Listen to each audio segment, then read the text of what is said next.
by James Sillars. Business Reporter Carillion is one of the UK's largest construction companies, but it is also a provider of many services that help the country function. Its collapse through an application for compulsory liquidation means the company will eventually be dissolved, with creditors sharing any money from the sale of its assets. The decision to effectively declare itself bust leaves 43,000 jobs worldwide hanging in the balance, though there is some hope that many in the sprawling business will keep their jobs, albeit through Carillion's work being transferred. Government has committed to funding public service contracts, for the moment at least, and has asked all staff to turn up for work as normal. Background: Carillion was created in 1999 by the famous road surfacing business Tarmac in a demerger.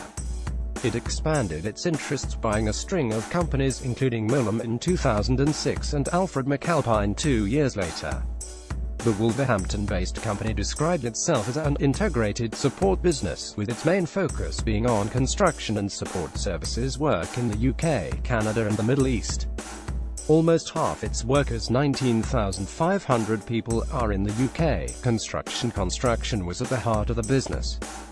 Its major projects have included the Donut, the iconic circular office building of the UK's Government Communications Headquarters, GCHQ, completed in 2003, alongside new facilities for the Royal Opera House. Carillion completed the Tate Modern in London in 2000.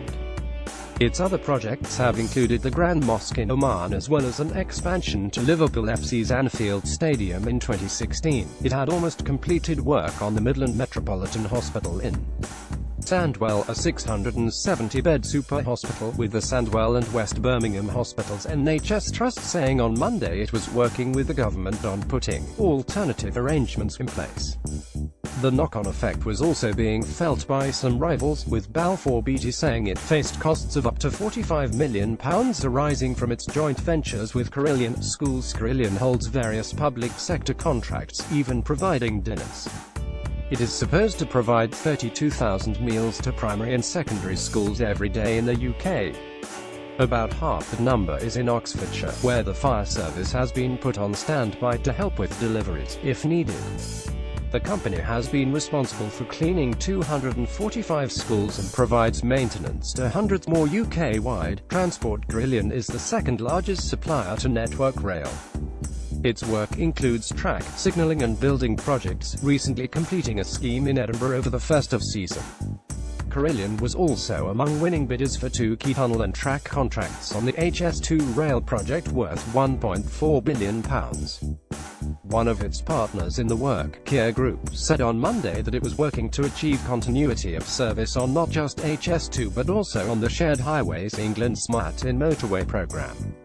The government has also said it is expecting the joint ventures to be fulfilled by existing contractors. Prisons and defence: Carillion maintains approximately half of the UK's prisons, as well as roughly 50,000 homes for the Ministry of Defence. Healthcare: it is understood that 10 to 15 NHS hospital trusts have direct or subcontracted arrangements with Carillion in areas such as cleaning and maintenance. An NHS improvement spokesperson said, "Our top priority is to keep services running safely for patients. We, alongside the trusts and the private service providers, have planned extensively for this scenario and will aim to keep any disruption to a minimum. We're also well aware of the concerns staff will have at this point, and we thank them for the continued hard work. We will be talking to them via the line management teams as soon as possible."